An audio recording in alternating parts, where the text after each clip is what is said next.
코로나가 장기화되면서 모든 국민들이 지쳐가고 있습니다. 소상공인들은 빚더미에 올라가고 점점 더 힘들고 어려운 가운데 자살하는 사람들의 수가 급증하고 있다는 것입니다. 지금 통계를 내어놓지 않지만 얼마나 많은 사람들이 삶을 포기하고 자살하고 있습니다. 앞이 보이지 않는 그런 현실 속에서 코로나와 싸우는 의료진들도 점점 더 지쳐가고 있습니다. 국민들도 앞이 보이지 않는 그런 상황 속에서 코로나가 빨리 종식되기를 바라지만 저는 아무런 기대도 없이 그렇게 하루하루를 견뎌가고 있습니다. 특별히 한국교회 목회자들도 이 코로나가 장기화되면서 지칠 대로 지쳐 있고 우리 성도들도 지쳐 있습니다. 그저 할 수 있는 일이라고는 공적인 예배에 나와서 예배에 참석하고 예배 드리고 목사도 성도들을 축복하는 일 외에는 어떤 다른 방도가 보이지 않기 때문입니다. 해야 할 일이 없고 무엇을 해야 될지 모르는 그런 절박한 상황 가운데 있다라는 것입니다. 저는 이런 때에 정말 이 시대 우리에게 필요한 말씀, 우리 한국교회와 성도들에게 필요한 말씀을 구하는 가운데 하나님의 말씀이 오늘 저에게 주어졌습니다. 오늘 본문을 보면 육체의 남은 때를 지혜롭게 살라라고 했습니다. 이 육체의 남은 때라는 것은 우리가 살아갈 육체의 시간들, 생명이 있을 동안 하나님께서 우리에게 주시는 귀한 시간과 때를 말합니다. 코로나로 인하여 우리가 할 수 없다 자포자기하고 자살하지만 그러나 가만히 생각하면 그래도 그 시간 속에 내가 해야 할 일들이 있다라는 것입니다. 아무것도 할 수 없는 그런 상황 가운데 그래도 할 일을 찾는 사람이 있어요. 소상공인들이 도산하고 나서 뭔가 새로운 미래를 준비하기 위해서 알바를 하면서 때를 기다리며 준비하는 그런 사람들도 있습니다. 또 교회도 마찬가지입니다. 아무것도 할 것이 없지만 그러나 자기가 주어진 시간 속에서 가정에서 하나님의 말씀을 읽으면서 하나님의 때를 찾고 기도하면서 자기가 해야 할 일들을 하는 그런 사람들이 있다라는 것입니다. 그래서 우리가 육체의 남은 때를 어떻게 살 것인가? 먼저 내 육체의 남은 때가 얼마나 남은지를 계산할 줄 알아야 됩니다. 모세는 자기의 육체의 남은 때를 가르쳐달라고 기도했습니다. 시편 90편 12절에 보면 우리에게 우리날 계수함을 가르치사 지혜로운 마음을 얻게 하소서. 다윗도 똑같은 기도를 드렸어요. 시편 39편 4절에 보면 여호와여 나의 종말과 연한이 언제까지인지 알게 하사 내가 나의 연약함을 알게 하소서. 사람은 언젠가는 내 인생의 마침표가 찍혀질 것이라는 것을 다 알고 있습니다. 그러나 공통적으로 아직까지는 아니라는 거예요. 나는 아직까지는 끝날 때가 되지 않았고 아직은 때가 아니라고 착각하고 살아가는 사람들이 많다라는 겁니다. 웨이드라는 사람은 종교 심리학자인데 인생을 시계에 비유를 했습니다. 그래서 오전 7시를 출생시간으로 밤 11시를 사망시간으로 설명을 했는데 그 시간대별로 이렇게 그 나이대면 그 시간대로 설명을 하고 있어요. 거기에 의하면 저는 이미 오후 6시를 넘었어요. 퇴근 시간을 넘었다라는 겁니다. 그렇다면 여러분은 오전을 살아가고 있습니까? 오후를 살아가고 있습니까? 몇 시를 살아가고 있어요? 우리가 하루를 살면서 순간순간 시계를 봅니다. 벌써 10시네. 아이고, 벌써 점심시간이구나. 아이고, 벌써 퇴근 시간이네. 날이 저물었네. 오늘도 다 끝나버렸네. 이와 같이 우리 인생도 남은 시간이 얼마 남지 않았다라는 것을 깨달아야 한다라는 것입니다. 내 청춘이 학교 다닐 때가 엊그제 같은데 벌써 아마 내가 이 시점에 왔다라는 것 인정할 수밖에 없는 거예요. 그래서 우리의 육체의 남은 때를 어떻게 살아야 될지를 알아야 됩니다. 주님은 육체의 남은 때를 천국을 준비하며 살라고 했어요. 하나님의 뜻은 우리들이 예수 잘 믿고 제사함을 받아서 하나님의 자녀가 되고 천국에서 영원히 사는 것이 하나님의 첫째 목적입니다. 이것을 위하여 예수님을 이 땅에 보내주셨어요. 요한복음 6장 40절에 보면 내 아버지의 뜻은 아들을 보고 믿는 자마다 영생을 얻는 이것이니 마지막 날에 내가 이를 다시 살리리라 하시니라. 그래서 우리의 육체의 남은 때를 어떻게 하든지 간에 예수님을 잘 믿고 제대로 믿어서 죄사함을 받아야 되고 하나님의 자녀가 되어야 되고 영생을 얻어야 돼요. 베드로서는 박해를 받는 흩어진 유대인들에게 기록한 말씀인데 AD 64년에 로마의 대화재 사건이 일어납니다. 로마의 네로가 로마 시내에다 불을 질러서 로마 시내가 불바다가 되게 했어요. 이제까지 그런 화재 사건이 없었어요. 그리고 불타는 로마 시내를 바라보면서 술을 먹고 광란에 춤을 추면서 수많은 사람들이 불에 타 죽는 아우성을 치르는 그런 모습을 들어보면서 시를 썼던 사람입니다. 들끓는 이 민심의 분노를 기독교인들에게 뒤집어 씌웠는데 우리 기독교인들은 모여서 사람의 살과 피를 먹는다고 중상모략을 하고 기독교인들이 불을 질렀다. 그래서 기독교인들을 잡아서 무참하게 학살하기 시작한 수많은 성도들이 거기에서 순교를 하게 됩니다. 어떤 사람은 사자굴에 던져서 밥이 되게 하고 어떤 사람은 기름가마에 던져서 튀겨 죽고 어떤 사람은 톱으로 썰어 죽고 화형을 시키고 온갖 방법으로 죽일 때 수많은 시민들이 그 죽어가는 기독교인들을 보면서 환호성을 질렀어요. 그래서 많은 성도들이 배교를 합니다. 그리고 많은 성도들이 신앙의 자유를 찾아서 세계로 흩어졌어요. 이것이 바로 흩어진 유대인 디아스포라입니다. 예수님 때문에 직장도 잃고 예수님 때문에 가족도 잃고 예수님 때문에 죽음을 당하고 예수님 때문에 미쳤다라는 예수 믿는 사람들을 보고 미쳤다고 손가락질을 당하는 그런 비방거리가 되었어요. 그래서 그들은 신앙의 해이를 느끼기 시작합니다. 하나님이 살아계시다면 왜 이런 일들이 일어나고 과연 천국이 있는가? 베드로는 이들을 위로하고 격려하기 위해서 베드로 서신을 보냈는데 오늘 4절에 보면 이러므로 너희가 그들과 함께 극한 방탕에 다름질하지 아니하는 것을 그들이 이상히 여겨 비방하나 너희들이 세상 사람들처럼 방탕하게 살지 않고 세상 사람들처럼 다르게 살아간다고 해서 그들이 너희를 이상하게 하고 비방하고 손가락질하지만 그러나 죽음의 때가 되면 모든 것이 드러난다라는 거예요. 그래서 오늘 5절에 말합니다. 그들이 산자와 죽은 자를 심판하기로 예비하신 이에게 사실대로 구하리라. 그들도 죽고 나면 하나님의 심판대 앞에서 그 엄청난 지옥 형벌을 받고 심판을 받게 될 것이라는 겁니다. 그래서 디모데전서 6장 12절에 보면 믿음의 선한 싸움을 싸우라 영생을 취하라. 오늘 우리들이 죽으면 천국 가느냐 지옥 가느냐 이거는 오늘 우리가 육체로 살아있을 때 결정하는 거예요. 여러분 부자와 나사로의 비유 알잖아요. 부자는 살아있을 때 천국을 준비 못했어요. 거지 나사로는 살아있을 때 천국을 준비했어요. 결국 그들이 같은 날 죽었는데 천국을 준비한 나사로는 하나님의 나라에 갔지만 천국을 준비하지 못한 부자는 지옥에서 고통을 당하고 나는 거예요.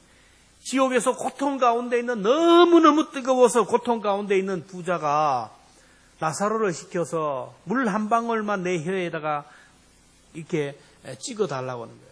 그러나 그것마저 허락하지 않습니다.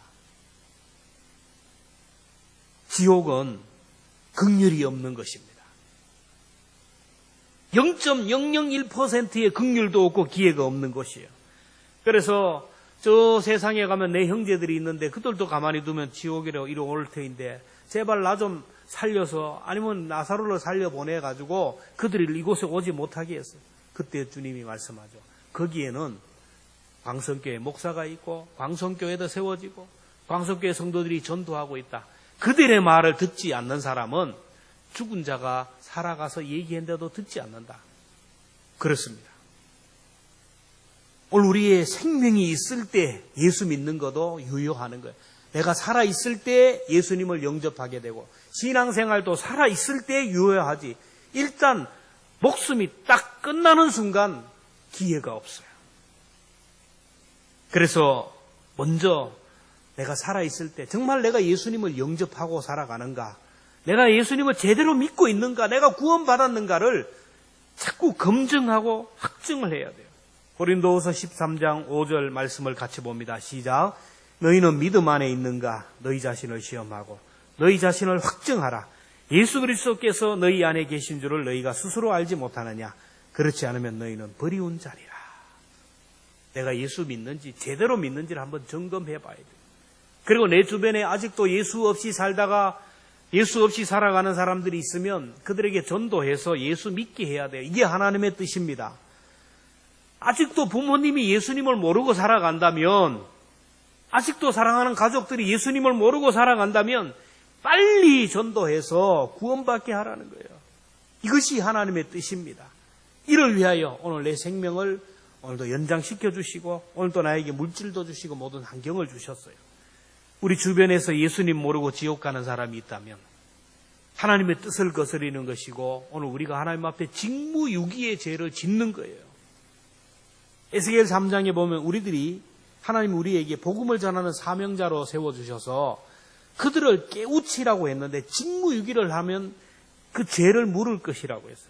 에스겔 3장 18절에 보면 내가 깨우치지 아니하거나 말로 악인들에게 일러서 그의 악한 길을 떠나 생명을 구원하게 하지 아니하면 그 악인은 죄악 중에서 죽으려니와 내가 그 핏값을 내 손에서 찾으리라. 다시 말하면 오늘 내 주변에 있는 사람들에게 예수 믿으라고, 예수 믿어야 구원받는다고 예수님을 전하지 않으면 어떻게 하느냐? 그 사람은 듣지 못해서 죽었지만 그러나 그 사람의 핏값을 전하지 않는 내게서 거둘 것이라는 거예요. 에스겔 3장 19절에 보면 내가 만일 내가 악인을 깨우치되 그가 그 악한 마음과 악한 행위에서 돌이키지 아니하면 그는 그의 죄악 중에서 죽으려니와 너는 그 생명을 보존하리라. 네가 전도했는데 그가 믿지 않으면 그는 지옥 가지만 너는 아무런 책임이 없다라는 거예요. 그래서 디모데전서 4장 2절에 보면 너는 말씀을 전파하라. 때를 얻든지 못 얻든지 항상 힘쓰라. 이렇게 했어요. 바울은 고린도전서 9장 16절에 보면 내가 부득불 복음을 전할지라도 자랑할 것이 없으면 내가 부득불 할 것임이라. 만일 복음을 전하지 아니하면 내게 하가 있으리라. 복음을 전하지 않으면 내게 저주가 있을 거라. 그래서 우리가 하나님 앞에 직무유기의 죄를 범치 않기 위해서라도 내 주변의 사람들에게 자꾸 복음을 전해야 돼요. 기차를 타고 가든지 여행을 하든지 등산을 하든지 어쨌든 이렇게 얘기하다가 말을 트고 아는 사람 관계가 되면 그 사람이 예수 믿는지 안 믿는지를 확인하고 믿지 않으면 예수 믿으라고 해야 돼요. 우리가 하나님 앞에 섰을 때 너희 부모는 왜 지옥 갔느냐? 네 남편은 왜 지옥 갔느냐? 너희 이웃이 지옥 가는 것을 왜 보고만 있었느냐고 물으면 어떻게 해요? 그래서 그들이 받아들이고 안 받아들이고는 2차적인 문제예요. 그래서 우리는 직무유기의 죄를 짓지 않기 위해서라도 때를 얻든지 못 얻든지 간에 예수님을 전하고 복음을 전해야 돼요. 이를 위해서 교회를 세워주고 이를 위해서 선교사들을 파송했어요. 광성교회를 보고 광성교회 주변의 사람들이 우리 성도들에게 전도를 받고 누구든지 한 명이라도 나에게 복음을 전했는데 그것을 받아들였음에도 불구하고 믿지 않으면 그 본인은 하나님 앞에 할 말이 없는 거예요. 육체의 남은 때, 여러분 병원에 있는 분들, 이제 여생이 얼마 남지 않는 분들에게 가서 복음을 전해야 돼요. 그 남은 기간, 그게 구원의 때이고 그것이 바로 그 사람에게 구원의 문이 열린, 문이 점점 닫혀지고 있는, 한 번 닫힌 문은 열려지지 않다라는 거예요. 육체의 남은 때를 여러분 예수님을 제대로 믿기를 바라고 복음을 전할 수 있기를 축복합니다. 둘째로 육체의 남은 때를 정신을 차리고 기도하라는 거예요. 오늘 7절 말씀 같이 봅니다. 시작. 만물의 마지막이 가까웠으니 그러므로 너희는 정신을 차리고 근신하여 기도하라. 여기서 정신을 차리라는 말은 반대 말이 뭘까요? 술에 취하면 정신을 차리지 못하는 거예요. 수술하기 위해서 마취하면 정신이 없어요. 수면 내시경을 해봤지만 수면 내시경이 들어가면 정신이 없어요.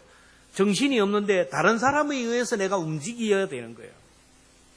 우리가 정신을 차리고 기도하지 않으면 우리는 영적으로 혼미해져 버려요. 그래서 세상에 취합니다. 물질에 취하게 되고 욕심에 취하게 되고 명예와 권력에 취하게 되고 세상 쾌락에 취해서 혼미하게 돼요. 무엇인가에 취하고 무엇인가에 미쳐버려요. 삼손은 들릴라라는 그 여인에게 취해서 중도 하차를 합니다. 사울은 명예와 권력에 취해서 중도 하차를 합니다. 엘리의 가문도 세상에 취해서 가문의 문을 닫았어요. 가룟 유다도 돈에 취해서 예수님을 팔아버렸어요. 여러분 성경을 자세히 보세요. 삼손이나 엘리의 가문이나 그 다음에 사울이나 가룟 유다나 그 사람들의 일대기를 기록하면서 기도했다라는 기록이 없어요. 여러분의 인생 가운데, 여러분의 자녀들의 의식 속에, 목사의 의식 속에, 우리 교회사에 여러분의 이름을 부를 때 정말 저 사람은 기도했다라는 기도의 흔적을 남길 수 있기를 축원합니다. 기도가 없는 사람은 취해버려요. 끝까지 갈 수가 없습니다. 오늘도 사탄은 기도하지 않는 자를 찾고 영적으로 혼미한 자를 찾아요. 베드로전서 5장 8절에 보면 근신하라. 깨어라 너희 대적마귀가 우는 사자같이 두루다니며 삼킬 자를 찾는다. 예수님이 이제 십자가에 못 박혀 돌아가시기 전에 제자들과 함께 겟세마네 동산에 기도하러 가셔서 제자들에게 말씀합니다. 마태복음 6장 41절에 보면 시험에 들지 않게 깨어 기도하라. 마음은 원이되 육신이 약하다. 근데 너희들 앞에 앞으로 불같은 시험이 올 터인데 기도로 이걸 이기라는 거예요. 제자들은 예수님과 함께 겟세마네 동산에 가서 기도합니다. 기도하는데 주여 주여 기도하다가 꼬닥꼬닥 자는 거예요. 어쨌든 간에 기도의 자리에서 졸더라도 기도해야 돼요. 그런데 그 기도의 자리에 없었던 사람이 누굽니까? 가룟 유다입니다. 가룟 유다는 그 기도의 자리에 없이 세상적으로 뛰어다니고 뻘뻘거리고 돌아다니면서 자기 할 일을 찾았어요. 인간적인 노력을 찾았어요. 그런 가룟 유다 속에 사탄이 들어가잖아요. 누가복음 22장 3절 12 중에 하나인 가룟인이라는 부르는 유다에게 사탄이 들어가니 기도를 모르고 살았던 가룟 유다에게 사탄이 들어가니까 혼미해지게 되고 예수님을 팔아버렸어요. 야곱은 장막에서 어머니와 함께 기도하는 사람이었어요. 그러나 야곱의 형 에서는 기도는 하지 않고 그저 말을 타고 돌아다니면서 사냥을 하고 활동을 하는 외향적인, 요즘 말하면 밖으로 잘 나가는 사람이었어요. 기도를 모르고 살았던 에서는 영적으로 혼미해서 장자권을 경홀히 여기고 팥죽 한 그릇에 장자권을 팔아버리잖아요. 그렇습니다. 기도하지 않고 밖으로만 돌아다니고, 여러분 기도하지 않고 돈 벌러 다니고, 기도하지 않고 세상 일하고, 기도하지 않고 뭔가 하려고 하면 되는 것 같지만은 그 사람에게는 사탄이 역사하기 때문에 끝이 좋지 않아요. 중도하차게 됩니다. 기도하는 자는 영적 분별력이 생겨요. 기도하는 자에게는 영적 내성이 생기고 야성이 생겨서 시험을 이길 수가 있어요. 사탄은 기도하지 않는 자를 찾아서 넘어뜨리고 이용하지만 하나님은 기도하는 자를 찾아서 하나님의 오른손으로 들어 쓰신다라는 거예요. 그래서 베드로는 고난당하는 성도들에게 7절에 보면 만물의 마지막이 가까웠으니 너희는 정신을 차리고 근신하여 기도하라. 기도하지 않으면 너희들의 신앙을 익힐 수가 없고 그 환난을 이길 수 없다라는 거예요. 그러면 오늘 우리가 왜 기도해야 될까요? 오늘 우리에게 예수 믿는 것 때문에 오는 외부의 핍박이 없어요. 여러분 교회 간다 그래서 경찰서에서 출두하라는 사람이 없어요. 물론 지금 코로나로 인하여 막 여러 가지 통제가 하지만은 예수 믿는 것 때문에 직장에서 쫓겨나고 예수 믿는 것 때문에 어려움을 당하는 일이 없어요. 사탄이 조금씩 야금야금 우리를 취하게 하고 우리의 영을 마취시키고 있어요. 그래서 기도해야 됩니다. 사탄은 오늘도 가룟 유다와 같은 사람을 많이 만들어내요. 에서와 같은 사람, 사울과 같은 사람을 자꾸 만들어내어서 뛰어다니게 합니다. 기도하지 못하게 자꾸 뛰어다니게 해요. 바쁘게 해요. 그저 불철주야 밤낮 없이 뭘 그래 바쁘게 뛰어다니고 기도할 시간도 없게 만드는 거예요.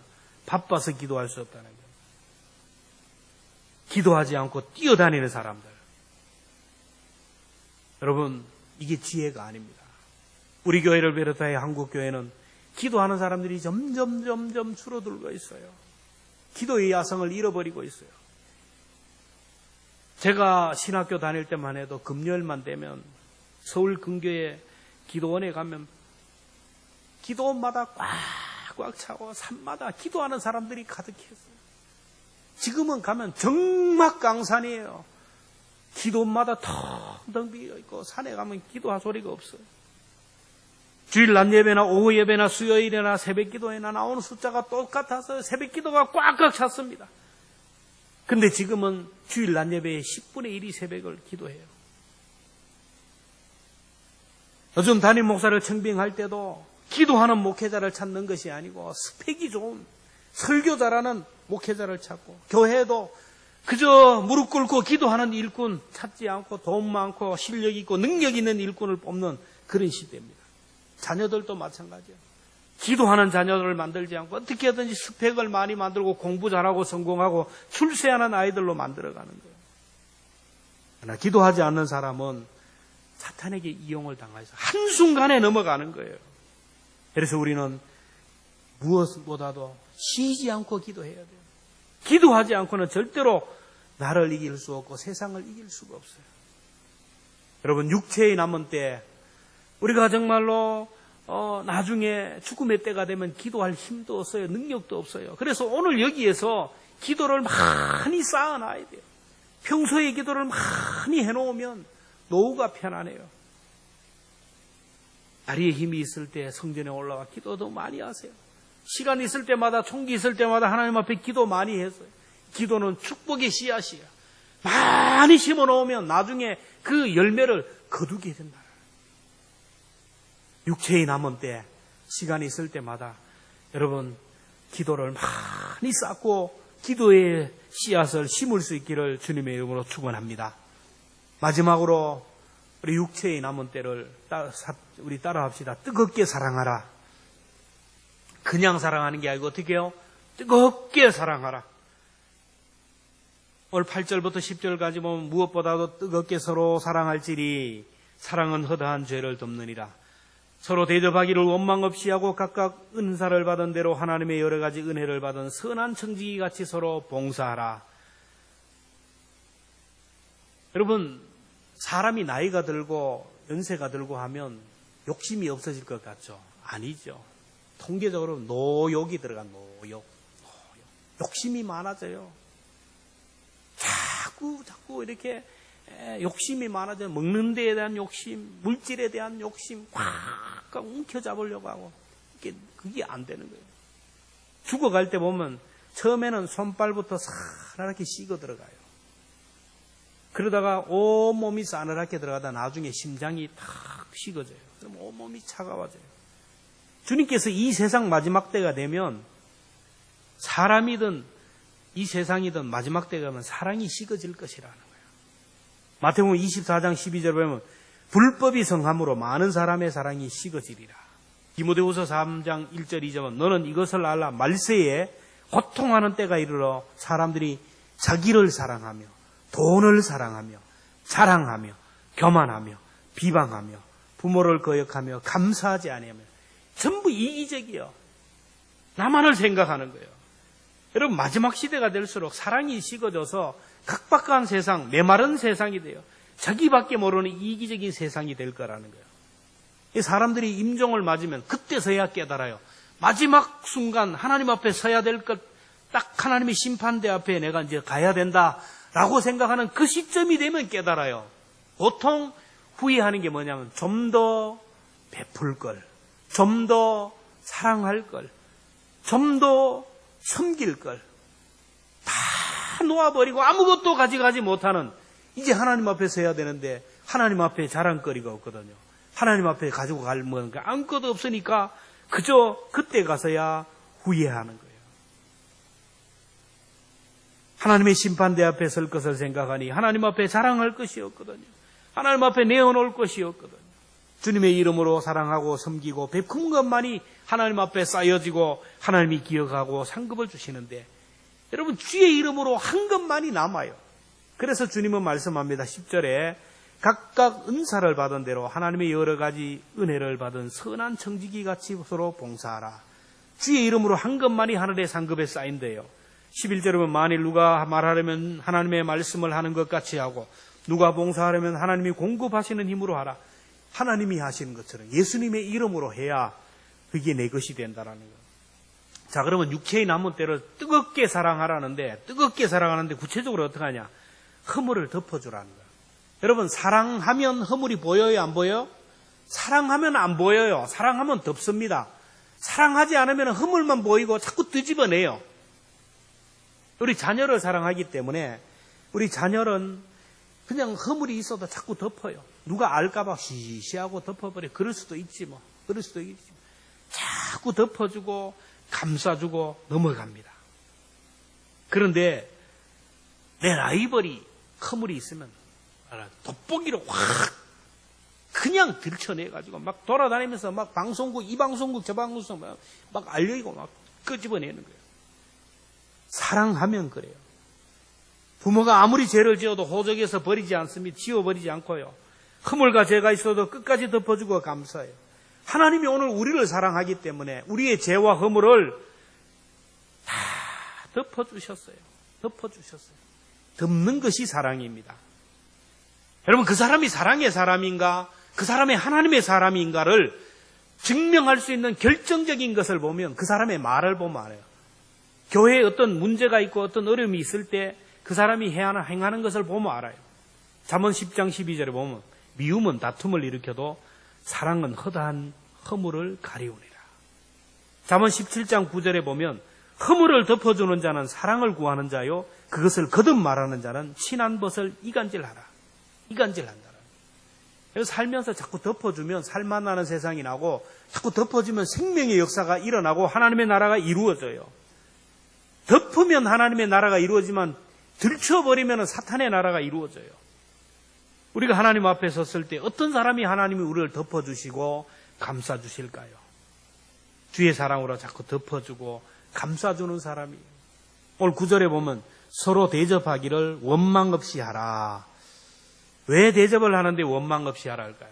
이스라엘 민족은 우리나라와 달라서 그들은 아주 덕을 세 가지로 생각하는데, 첫째는 구제하는 것, 둘째는 기도하는 것이고, 셋째는 나그네를 대접하는 겁니다. 이 세 사람은 항상 사회적인 약자예요. 이 나그네 대접은 하나님 대접으로 하나님이 축복한다 그래서 그들은 언제든지 나그네를 대접해요. 나그네 오면 그냥 불러들여서 집으로 모셔가지고 음식을 대접하고 하게 합니다. 그런데 왜 그들이 원망을 하면서 대접을 했을까요? 그 의미가 있어요. 로마 박해 시대에 10대 박해로 인하여 흩어진 유대인들이 막 전 세계로 흩어져서 나그네 아닙니까? 나그네. 근데 한 사람만 가는 게 아니고 부부가 가고 아이들과 가고 뭐 5, 6 가정이 막 때려가니까 이 뭐 한 가정을 모셔가지고 집에서 했는데 우리 가정 식구보다 더 많거든요. 우리 가족은 뭐 밥 3그릇인데 이거는 밥 5, 6그릇이니까 처음에는 괜찮았는데 시간이 지나면서 이게 막 부담이 되는 거예요. 계산되는 거예요. 이게 큰일 났다라는 거예요. 안 하면 하나님의 징계를 받을 것 같고, 하려고 하니까 아유 불평하고 원망하는 거예요. 원망과 원망 없이 하라. 우리가 살다 보면 조금 때로 부담이 될 때가 있어요. 부담이 되는 일을 만나기도 해요.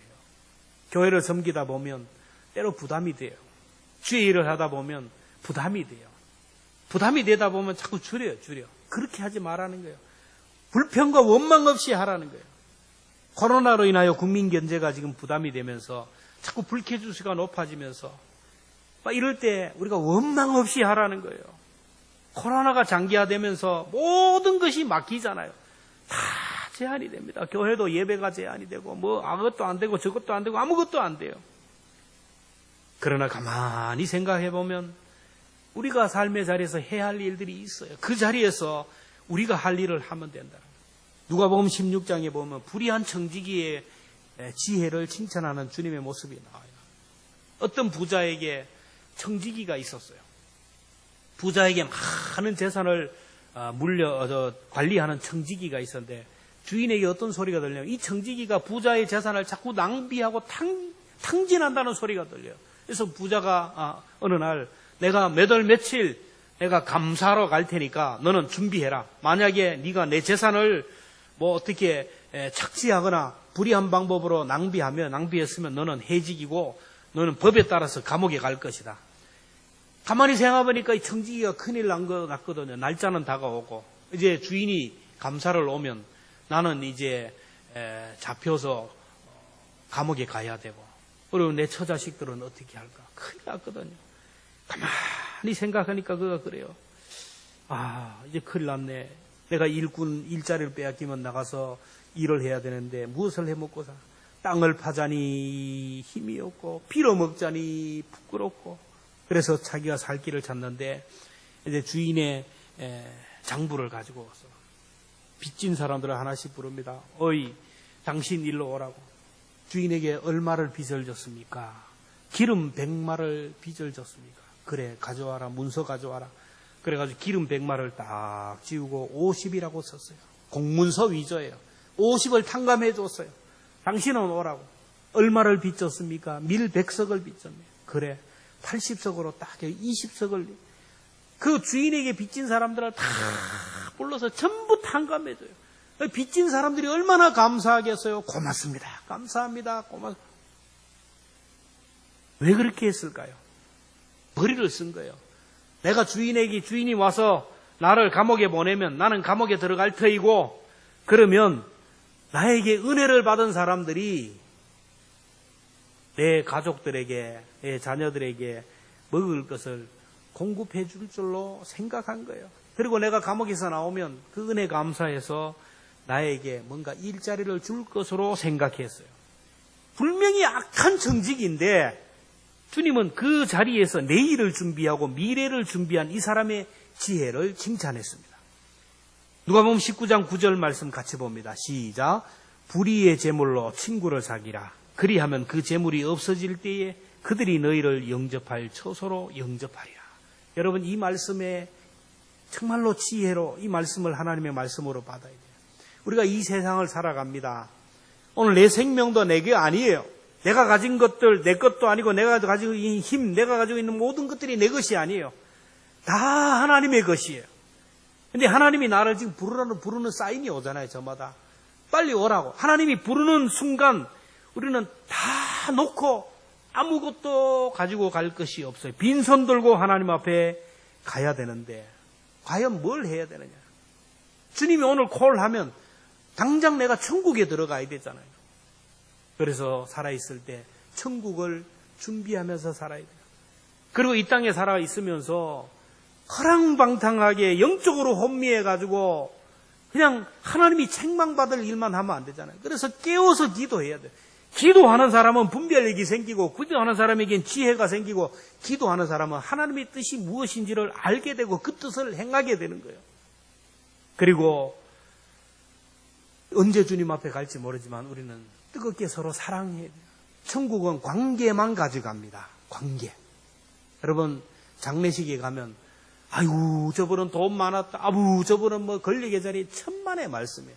장례식에서 와서 정말로 나를 위하여 울어줄 사람은 뭐냐면은 나하고의 관계가 있는 사람이에요. 관계가 있는 사람. 그 관계를 가지고 하나님 앞에 서는 거예요.